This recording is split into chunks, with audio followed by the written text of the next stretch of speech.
Hey, everybody. And if you're here, welcome to Black Spring on your Sunday. And I have a bit of a story today that is pretty apropos to a post that I made at least a few days ago, or something, or at least it speaks to a segment that I mentioned in a previous video or a previous live stream. Now, I'm actually going to bring you this particular story. Welcome if you are here to Black Spring. And this, whether you're pro-life or pro-choice, whatever handle you want to put on the life, this issue that I'm going to speak about is pretty despicable, and it speaks to the priorities of the Congress, which I have spoken about on many occasions, in which I think that they are not only are they fiscally irresponsible, but we've got some derelict members that support a derelict industry. So welcome to Black Spring.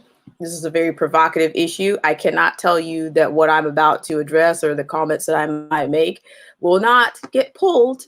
So I guess you should brace yourself. And so here's the ticker. So with everything that's going on, we are in the midst of a global pandemic crisis.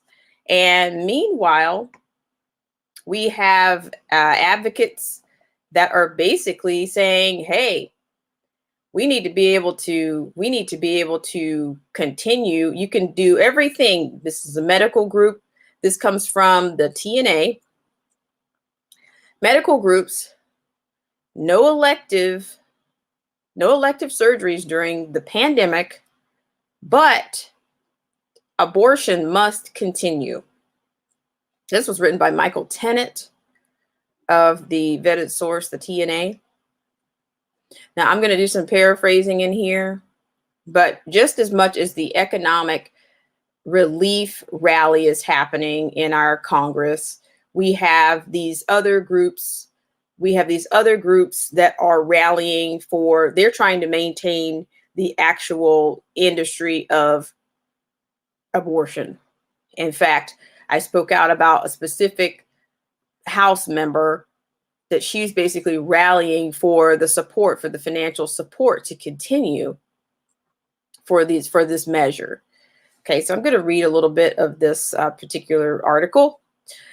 It says, after concurring with the Surgeon General's call to suspend elective surgeries so as to conserve hospital resources during the pandemic outbreak, a group of leading medical organizations is now calling on hospitals to continue performing abortions.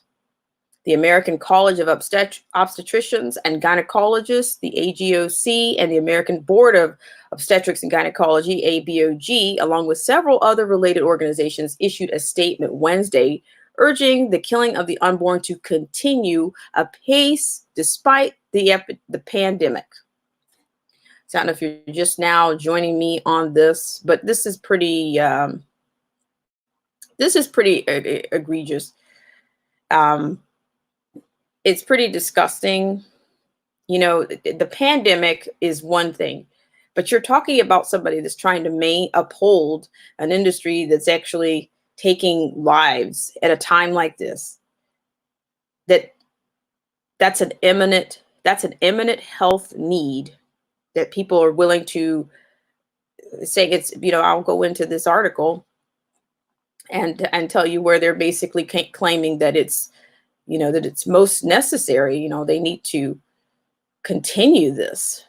Okay, so it's a quote. It says, to the extent that the hospital systems or ambulatory surgical facilities are categorizing procedures that can be delayed during the pandemic, abortion should not be categorized as such a procedure, end quote, the group said.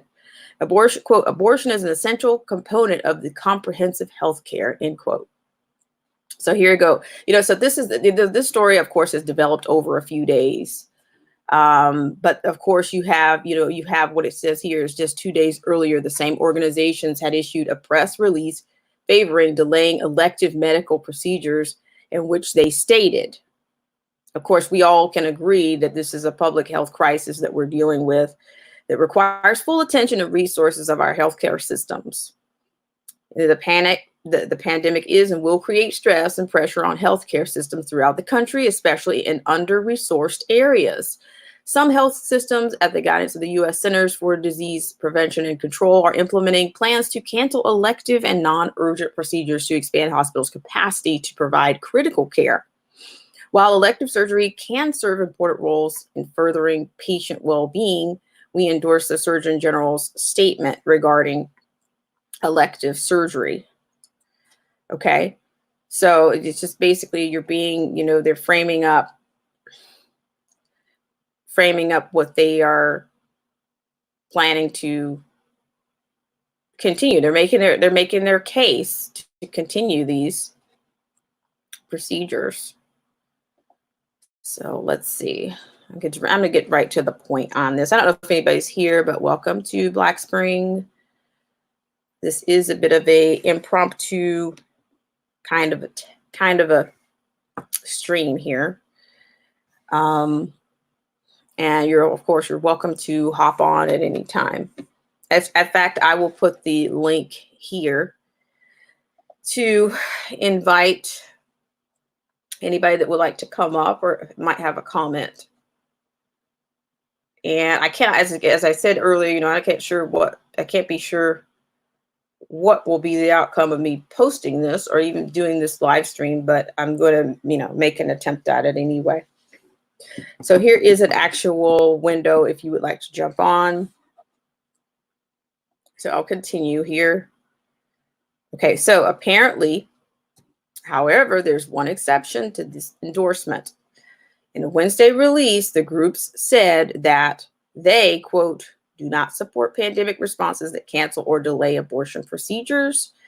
Community-based and hospital-based clinicians should consider collaborations to ensure abortion access is not compromised during this time, end quote. Their reasoning, the consequences of being unable to obtain an abortion profoundly impacts a person's life, health, and well-being, end quote. So I'm going to stop right there to see if anybody else is here. This is pretty, this is staggering. This is staggering. Like the forces that we're dealing with, to me, it's like a force for evil or something. It's for people to maintain, to make ending a life be a priority during a time like this. It's staggering to me. No matter what your position is, okay, if our resources are already, if our resources are already stretched, then why would this be a priority? It's about industry. And unfortunately, it's about industry, and it's about capitalist, and it's about the elite and their agenda. Okay, so here we have, I'll continue with this. Not all women's health professionals agree with these organizations. Radical pro-abortion stance, the American Association of Pro-Life Obstetricians and Gynecologists, in fact, call the other groups on their hypocrisy. Quote, in such an uncertain and tumultuous time, the entire healthcare profession is being called upon to conserve resources and healthcare professionals to an extent never seen before, end quote, the AAPLOG said in a press release. And yet, in the midst of this call, where hospitals are postponing elective procedures and many outpatient clinics are rescheduling non-essential office visits, the abortion industry continues with business as usual, end quote. Quote, continuing to perform elective abortions during a pandemic is medically irresponsible, end quote, the group declared. Quote, abortions use up much needed resources such as masks, gloves, and other personal protective equipment. The AAPLOG also pointed out that abortions frequently result in complications requiring further medical attention, which, quote, potentially generates more patients to be seen in already overburdened emergency rooms, end quote. So that's where, that's where we are. We've got a derelict force and a derelict agenda that's going on. And I really, I think with the amount of federal judges or that are appointed to the courts, as well as, 2 Supreme Court justices, I really don't know, if there's a way to slow any of this down or to stop it. It's yeah, it's to me, it's an industry they want, and I wouldn't be surprised if House Speaker Pelosi is not going to try with this stimulus bill being on a rally and a vote taken Monday. I wouldn't be surprised if she's not trying to sneak more funding for that. She's not trying to put programs into this actual stimulus bill, because you just saw the radical reasoning for continuing this. Says that it affects the person's health, the person's life, their health, and their well-being. And of course, they're going to extend it and say, probably going to even say their livelihood. So I would not be surprised if there's not some type of measure or some type of clause they're going to rally for funding to uphold, this derelict mess. I mean, it's pretty amazing. But here we are. I'll round this one out. This is contrary to the groups. And the abortion is an essential component of comprehensive health care, end quote. The AAPLOG maintained, quote, elective abortions offer zero health benefits to women and do not treat a disease process. And the group echoed the sentiments expressed in an open letter to Congress that its executive director and other medical organization leaders signed last year. Quote, abortion treats no disease, pregnancy is not a disease, and deliberately killing the unborn child by abortion is not health care. Quote, the ACOG does not represent its membership in this claim, says that more than 85% of OBGYNs do not perform abortions. If abortion was an essential component of women's health care, it would be part of most, if not all, of our practices, noted the AAPLOG. The group went on to point out that other genuinely essential services, such as cervical cancer screenings, mammograms, are being postponed during the pandemic. If these potentially life-saving services can be delayed, surely the life-taking procedure of an abortion can be put on hold for the duration. In its statement, the AAPLOG calls for the abortion to be suspended according to the current recommendations pertaining to elective procedures and office visits. As of this writing, the pandemic has killed fewer than 300 Americans. Meanwhile, according to the American Life League, the abortions kill over 1,700 unborn Americans every day. It is therefore virtually certain that far more lives would be saved by halting abortions until the pandemic threat has passed than by imposing vast, unprecedented, and unconstitutional restrictions on our civil liberties, supposedly to prevent pandemic deaths.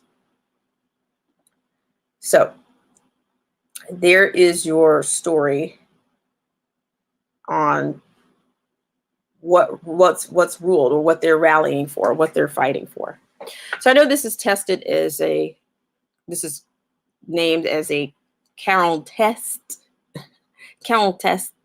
It is actually not, but I just thought I would bring that to you just to let you know, it's business as usual when it involves industry and supports a global agenda or a depopulation measure or whatever, no matter how radical it is, it's, they're going to uphold it. I don't know how far this will get. I'm not sure if it's going to hit a court system, but I think it's probably necessary at this point. But I'd like to thank everybody for tuning in, if you were able to tune in. And of course, if you have any news, I'd be interested in having you come on. There is a link provided here for chat or talk, however you want, or to come on. So I'm probably going to wrap this up here in just a couple of minutes. Thank you so much for being here, or if you've been stopping by for this segment of Black Spring